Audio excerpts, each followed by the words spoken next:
This is Turd Flinging Monkey for TFM News.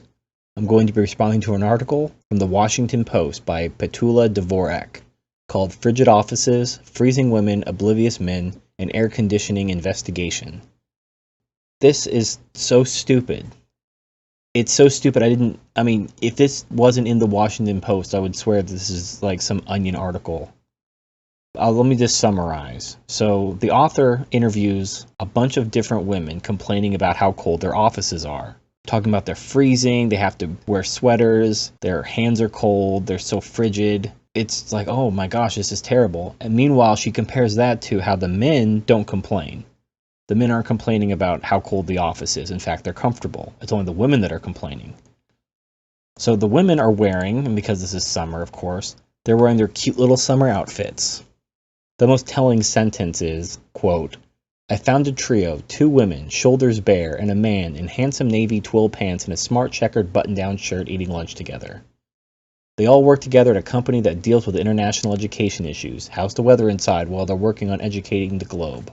Cold, freezing, it's fine. You know, I don't have to tell you who said what." So she kind of tipped her hand. The women were wearing tops with their shoulders bare, basically sleeveless shirts. Now, the man is wearing clothing that covers his body. And they make suits for women. You can cover your arms and your legs as a woman. Nobody's forcing you to wear sleeveless shirts and skirts at the office. Women are choosing that because they want attention. And of course, because they're wearing less clothing, they're colder. And the men wearing the suits, often 3-piece suits, including a jacket, they're going to be warmer. So the temperature, now you're thinking, okay, so what is the temperature in these offices that the women are complaining about? Are you ready? 70 degrees. Not 17 degrees. 70 degrees. That is not cold. That is nice. That is a nice temperature for anybody. But apparently for women, they want it higher. They want it something closer to 80.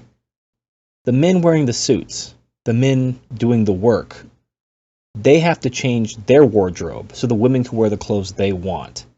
So the author's suggestion is short suits, which are suits with shorts. The last sentence of the article is, "They're adorable. Plus, we'd all love to see your knees, guys." I just want to focus on one sentence, just to kind of summarize this whole article. One sentence in the article says, "Setting the temperature to suit men is wrong." The men are going to be wearing suits. That's called professional attire. So the temperature is either going to be comfortable for the men or possibly uncomfortable for the women if they choose to wear revealing and airy clothing that will make them cold. They can wear suits if they want. They can be professional if they choose. They choose not to be professional. But if you set the temperature higher, what about the women who wear pantsuits? Now they're going to be hot too, including all the men. These women are probably assistants. The men making the decisions, the men doing the important work, the guys wearing the suits. Walk into a board meeting, it's going to be mostly men, they're going to be wearing suits. In fact, the women, if you just look up female CEOs, they're usually wearing suits. The women who wear the shoulderless shirts and the skirts to work, they're called secretaries. They're assistants. They're not the CEOs. They're not the managers. In fact, when a woman gets a promotion and becomes a manager, they usually tell her that she's going to have to start dressing more professionally. So to even insinuate that the business should be catering to their lowest paid, most expendable employees at the expense of the people actually doing the hard work that are actually bringing money into the company is so dumb. It's so unbelievably stupid. But of course, because this is a woman who just thinks the whole world revolves around her, nothing is too good for her. Everyone needs to sacrifice so that she can be comfortable and wear the clothes she wants to so she can get the attention that she thinks she deserves. Everything has to be forever about her. If anything isn't about her, then it's sexist and wrong and misogynistic and it needs to change. And this woman has a job writing for the Washington Post. So good job, Washington Post. Good job. I heard the Special Olympics are going on. Probably have her cover that.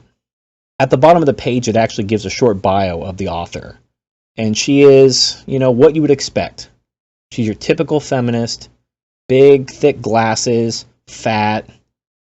Oh, God. I can't even look at her anymore. So this is Turd Flinging Monkey signing off.